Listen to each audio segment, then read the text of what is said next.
não parar, não precipitar e não retroceder. Então dizer para esse cara, sabe quando nós vamos parar? Nunca. Nunca na sua porca vida. O canal tranquilo? Então, na nossa comunidade do YouTube a gente sempre deixa alguma postagem juntamente com alguns links de livros para vocês adquirirem. E também deixamos sempre aqui nos comentários e na descrição do vídeo nossas redes sociais. Então se inscreva no canal, siga a gente nas redes sociais e quem puder apoie o nosso canal financeiramente. Temos Pix, Vaquinha, Apoies e temos nosso conto também para quem quiser nos ajudar. Tranquilo? É isso aí. Sempre com Deus, pátria, família e liberdade por um Brasil melhor. Valeu!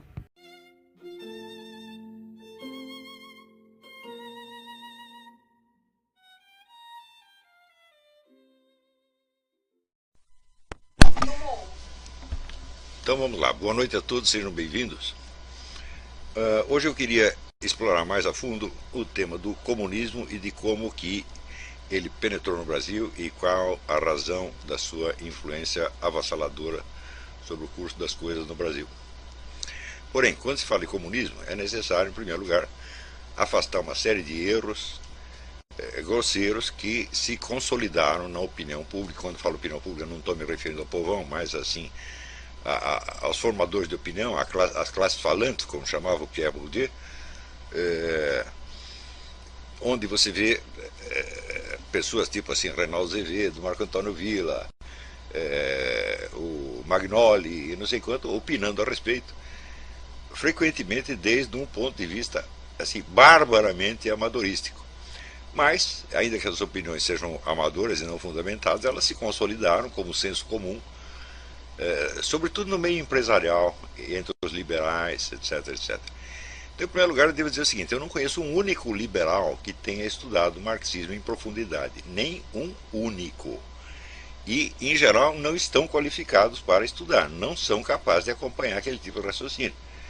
Então, em primeiro lugar, você não vai entender uma palavra de Karl Marx se você não passou um tempinho mergulhado no Hegel. E no Hegel o sujeito já quebra as pernas, o Hegel é um mata-burro, o sujeito vai andar, já quebra a perna ali mesmo, e não prossegue mais. Então, esse assunto do comunismo não é para amadores, não é para palpiteiros jornalísticos, é um negócio enormemente complicado, difícil, desafiador, tá certo? Que deveria mobilizar os melhores cérebros de um país, tá certo? Mas o mito de que o comunismo acabou na União Soviética em 1990 se espalhou de tal modo que até mesmo a disciplina de guerra revolucionária que estudava o comunismo nas academias militares foi suprimida pelo governo Sarney. Então quer dizer que mesmo a classe militar, que teoricamente estaria incumbida de proteger o país contra o perigo de guerrilhas comunistas, de ataque por parte da Venezuela, etc, está totalmente desguarnecida e despreparada para estudar o assunto. No máximo sobraram na cabeça dele algumas noções que pegaram de informes da ABIN dos anos 70. Tá certo? Isso, quando sabe alguma coisa, sabem isso. Então, eu acho que o estudo do comunismo no Brasil, ele ainda está para começar. Tudo tem que ser feito desde o início. Não é isso? Então, em primeiro lugar, nós temos que estar conscientes de que nada se sabe sobre um movimento político qualquer quando a gente se deixa guiar pela sua definição dicionarizada. Não é isso? Então, eu estou aqui para dizer que alguns dos nossos formadores de opinião, tudo que eles sabem do comunismo é a definição dicionarizada. Então, o comunismo é um movimento que visa criar uma sociedade sem classes por meio da estatização dos meios de produção. Tá certo? Então, primeiro a estatização dos meios de produção e depois, no fim, a sociedade sem classes. Muito bem, esse é o objetivo proclamado do comunismo. Agora, se nós dissermos o seguinte: o que é a Igreja Católica? A Igreja Católica é uma entidade que tem por finalidade levar as pessoas para o céu. É assim que ela se autodefine. Você acha que a partir dessa definição você entendeu alguma coisa historicamente da Igreja Católica?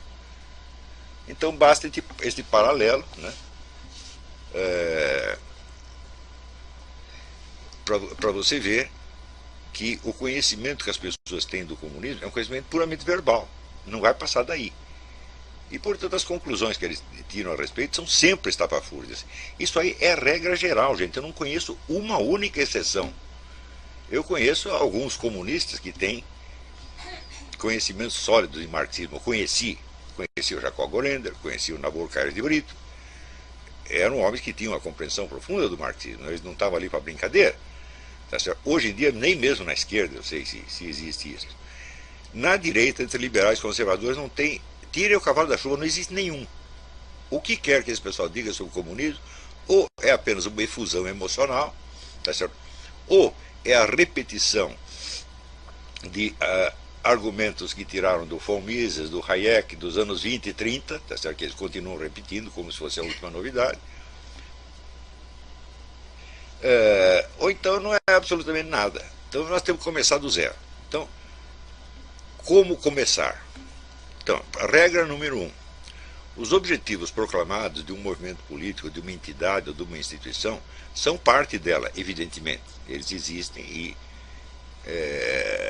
algum peso exercem no conjunto. Porém,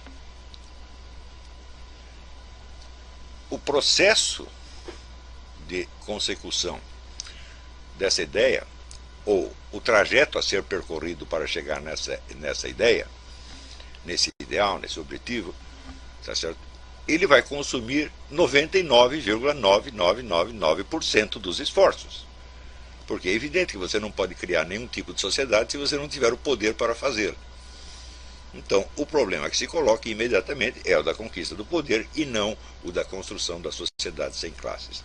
Mesmo que os comunistas tomem o poder, como aconteceu na União Soviética, a construção da sociedade sem classes é um objetivo de remotíssimo prazo, porque primeiro é preciso remover os remanescentes da classe inimiga, da burguesia.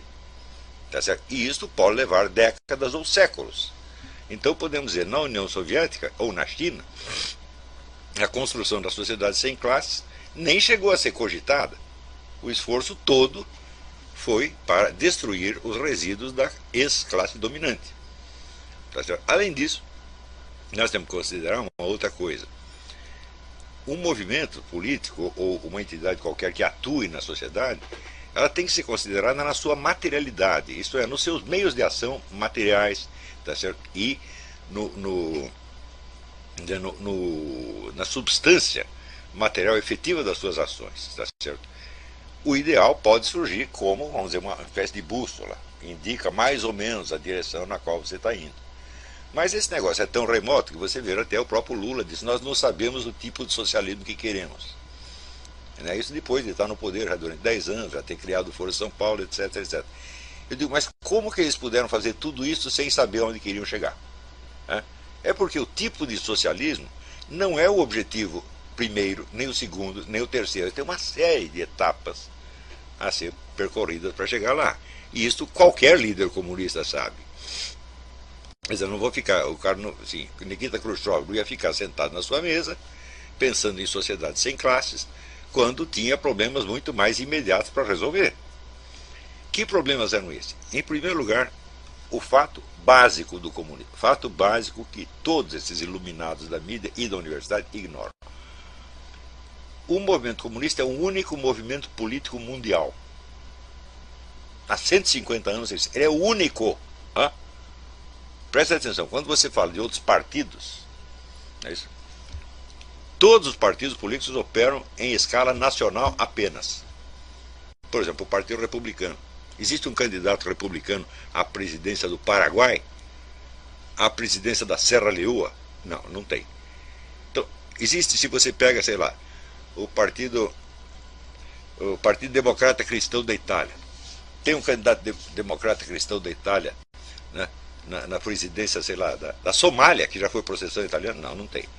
Então, o simples fato de você usar a mesma palavra partido para designar todos os partidos existentes e o Partido Comunista já leva a um equívoco.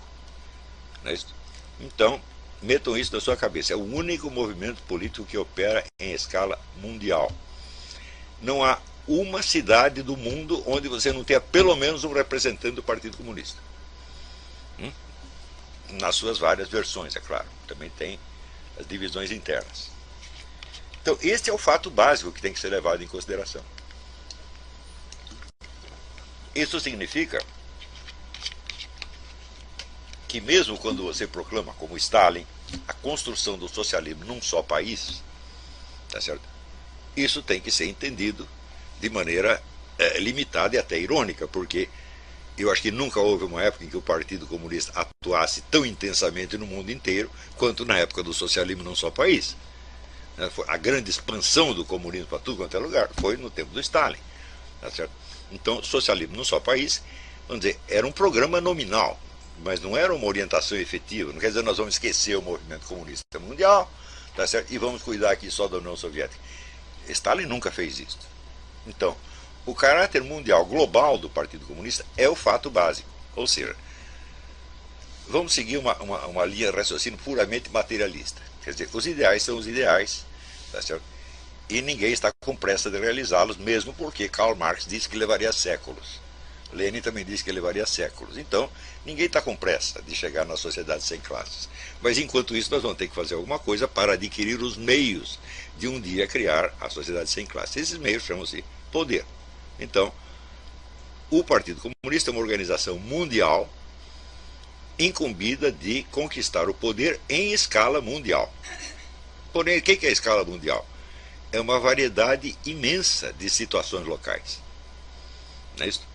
Então, por exemplo, você vê, quando Mao Tse-tung estava empreendendo a sua guerra revolucionária, ele chegou à conclusão de que ele precisava mobilizar os camponeses. Tá certo? Então, a grande guerra revolucionária operário-camponesa. Do ponto de vista do marxismo clássico, de Marx e Lenin, isto era um absurdo. Porque os camponeses, no esquema das classes, tal como delineado por Marx, era a classe mais reacionária que existia.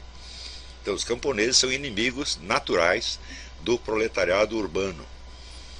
E Mao Tse-tung, de fato, conseguiu mobilizar os camponeses e fez a sua guerra revolucionária com sucesso. Isso já seria, vamos dizer, um absurdo nos termos do marxismo clássico. Mas o marxismo sempre tem esta maleabilidade, ele se adapta às circunstâncias e ali se adaptou muitíssimo bem. Quando, por outro lado, Trotsky falava em revolução mundial, você não pode esquecer que a facção trotskista, chamada Quarta Internacional, era um bando de gatos pingados, que tinha um pouquinho em cada país e que não podia fazer revolução nem sequer em um país. Portanto, Stalin, quando falava do socialismo num só país, era uma camuflagem. E Trotsky, quando falava da revolução mundial, era apenas uma bolha de sabão. Então, nem socialismo num só país, nem revolução mundial. Trata-se de alguma coisa completamente diferente. Agora, você imagina o seguinte: o que é administrar um movimento político em escala mundial? Que existe, por exemplo, existe na Zâmbia, existe na Serra Leoa, existe no Paraguai, existe nos Estados Unidos, existe na França, existe na própria Rússia. Como é que faz isto? Você acha que é fácil? Você acha que assim, é você pegar uma formuleta ideológica e implantar aquilo para todo mundo igualzinho?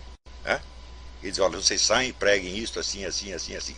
É assim que pensa, é assim que imagina o comunismo um idiota como Marco Antônio Villa ou Reinaldo Azevedo.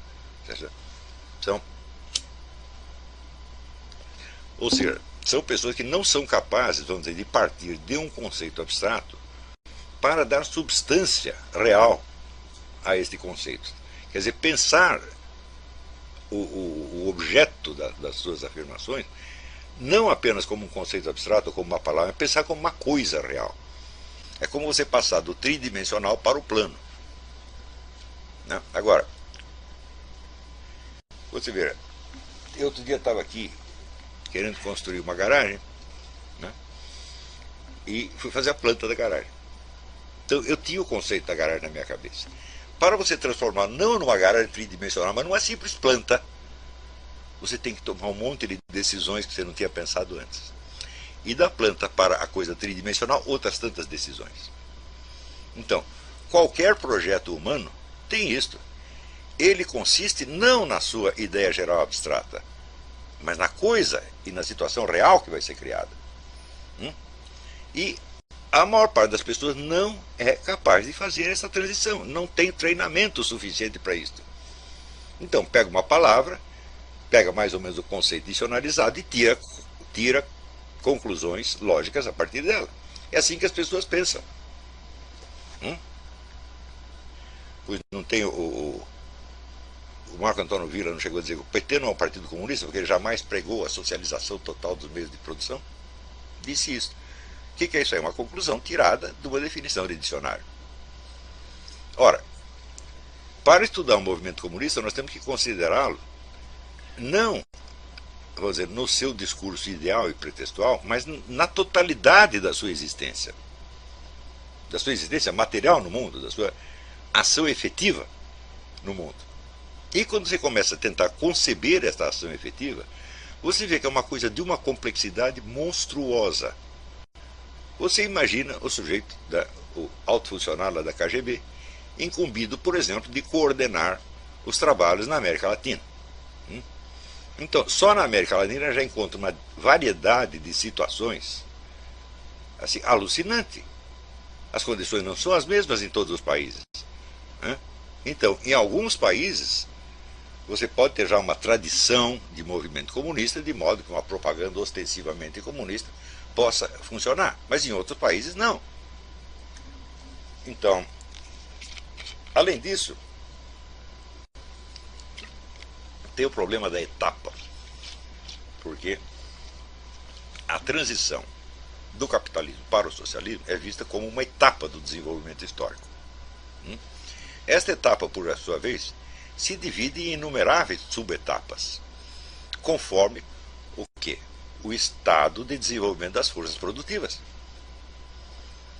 Por exemplo, em 1964, surgiu dentro do Partido Comunista uma discussão de se o Brasil tinha ou não uma burguesia nacional capaz de se aliar ao Partido Comunista. O que é uma burguesia nacional? É uma burguesia capitalista, mas que tem interesses antagônicos ao do capital estrangeiro. Uns diziam que sim, outros diziam que não. Você sabe a resposta? Eu não sei.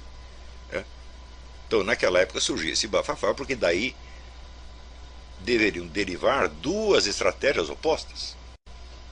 A estratégia de uma aliança com a burguesia nacional, portanto, onde você não vai pregar comunismo, você vai pregar democracia, eleição direta, etc, etc. Para daí você, tendo conquistado as liberdades democráticas, o Partido Comunista tem um espaço a mais para agir. Ou, por outro lado, se não existe a tal da burguesia nacional, então não adianta fazer aliança com ninguém, nós temos aqui que partir para o pau. As guerrilhas surgindo disso aí. Disse um livro do Caio Prado Júnior, chamado A Revolução Brasileira, que toma o partido desta última alternativa, enquanto o Comitê Central do Partido, Prestes e outros, advogavam a continuidade da antiga estratégia da luta com a burguesia nacional. Agora você imagina como seria a situação, por exemplo, num país africano onde a maior parte da população é tribal. Por exemplo, na história da África do Sul, existe uma facção do Partido Comunista constituída inteiramente de indígenas, população tribal, que se dedicavam à causa comunista assim, de corpo e alma e tiveram uma importância extraordinária. Tá certo? Porém, se eles têm uma existência tribal, eles não fazem parte nem do proletariado, nem do campesinato, eles são uma terceira coisa. E quais são os interesses de classe dessa gente? E como articular esses interesses de classe, que é interesse de uma tribo, na verdade, com a estratégia global dos comunistas? Mas ainda, dentro mesmo de países que correspondem mais esquematicamente à descrição sociológica de Karl Marx, você tem um problema, vamos dizer, da convivência entre as várias classes. Por exemplo, nos anos 30, era mais ou menos doutrina oficial que a classe média é inimiga natural do comunismo e ela tende naturalmente ao fascismo. Não é isso? As diferenças entre comunismo e fascismo, na verdade, sob muitos aspectos, são irrelevantes. Mas, até certo ponto, isto se verificou. Só que hoje nós sabemos, por exemplo, que quem mais contribuiu em dinheiro para a formação do partido nazista foi o proletariado alemão. E a classe média estava lá fornecendo mártires antinazistas a toda hora. E, mais ainda, se nós procuramos a história dos líderes comunistas ao longo do desenvolvimento europeu, você verá que o número deles pertencentes ao proletariado é ínfimo, quase nulo. Né? E eram todos de classe média ou alta. Então, como é que você administra isto? Né? Por exemplo, quando um desses líderes falha, os outros dirão: ah, aqui você tem um resíduo de classe média, então você tem uma tendência ou fascista, ou anarquista, ou irracionalista, alguma dessas coisas. Mas o próprio sujeito está falando isso também tem o mesmo resíduo de classe média. Então, como é que você vai administrar? Você imagina a complexidade da administração dessas coisas. Isso quer dizer que se você pegar a totalidade da ação dos partidos comunistas no mundo, você não verá nenhuma unidade ideológica nessa coisa. Porque os discursos que têm que ser levantados nas diferentes situações são distintos. E, portanto, você tem várias formas ideológicas. Por exemplo, no Brasil é clássico o discurso nacionalista como instrumento do Partido Comunista. O Partido Comunista sempre fomentou o nacionalismo brasileiro. Mas que nacionalismo? É o culto dos heróis nacionais? É o culto dos símbolos nacionais? É o culto da história nacional? Não, é o anti-imperialismo, o anti-americanismo e só. Aliado um pouco ao senso de propriedade do solo. Tipo assim, o petróleo é nosso. Então, pelos fatores que eu analisei na aula anterior, você vê que já existe a tendência brasileira a um nacionalismo geográfico, por assim dizer. Em todo lugar, o nacionalismo, os movimentos nacionalistas se baseiam na história, nos grandes feitos em comum da população, nos heróis, etc, etc. No Brasil, não. Ele se baseava eminentemente num fator material que é a posse do território. São as nossas riquezas minerais, o petróleo é nosso, etc, etc. Então já é um nacionalismo sui generis. O Partido Comunista viu nisso uma grande oportunidade, porque se o nacionalismo é baseado no senso de propriedade da terra, então isto coloca o país naturalmente em antagonismo com interesses estrangeiros que visam a propriedade da mesma terra. Então, durante longos anos, você não verá discurso comunista em público, você só verá discurso nacionalista. Impulsionado pelo quê? Pelo Partido Comunista. E assim por diante. Né? Ou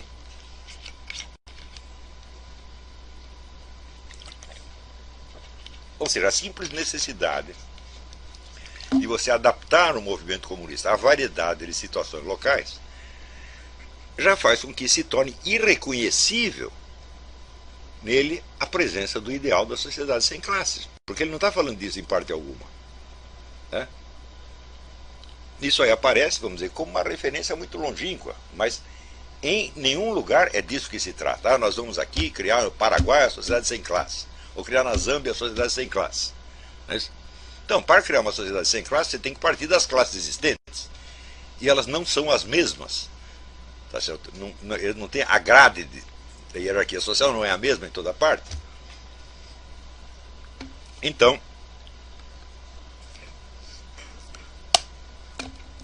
isso quer dizer, nós só podemos entender o comunismo como um movimento mundial voltado à conquista do poder em toda parte, pelos meios mais variados e imprevisíveis, e, portanto, com as justificativas ideológicas mais variadas e imprevisíveis. Daí a pergunta é, mas se ele não tem unidade ideológica, não há unidade de um discurso, onde está a unidade, então? Este é outro item absolutamente fundamental para entender o comunismo. A unidade do comunismo é de tipo hierárquico. Então, é obediência a um comando estratégico, tá certo? Que determina as variações locais e as controla e administra, usando o acelerador e o breque e vários outros instrumentos. Então o comunismo tem que ser entendido como uma organização material, tão material quanto um exército, ou quanto um Estado. Só que é uma organização transnacional, né? Transestadual, tá certo? E é transcontinental. Por que quando o Fidel Castro começa a organizar a sua guerrilha, ele convoca a Conferência Tricontinental? Isso já mostra um movimento que abrange no mínimo 3 continentes, na verdade mais de 3. Né? E hoje, o que você vê? Qual é a versão atual? É o BRICS. O BRICS tem países de 4 continentes. Então, Europa, América Latina, África e Ásia. Não é isso? Isso quer dizer que o comando dessa coisa é um negócio enormemente complicado. E a central de comando está onde sempre esteve, está na KGB, obviamente. Não está no governo soviético. Isso é importantíssimo entender. O governo soviético se constituía do Comitê Central do partido, do governo constituído com seus ministérios e da Duma, ou parlamento. Isso é o governo soviético. A KGB é outra coisa. A KGB, teoricamente, é um órgão do governo soviético, mas a coisa é que ela é muito maior do que o governo soviético. A KGB é a maior organização de qualquer tipo que já existiu no mundo. Já só dentro da União Soviética tinha 700 mil funcionários. Era que diminuiu um pouco, está entre 300 e 400 mil hoje. Tá certo? E que tem uma rede de colaboradores mundial. Tudo isto está nos arquivos. Por quê? Os russos sempre tiveram a mania de registrar tudo. Os arquivos soviéticos contêm tudo. Então, o acervo da KGB constituía-se de 8 bilhões de dossiês, na época em que fizeram a mudança de sede.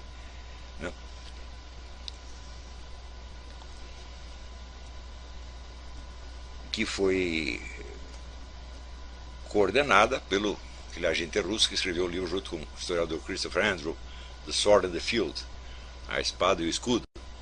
Ele era o cara encarregado de fiscalizar a entrada e saída dos documentos no transporte de um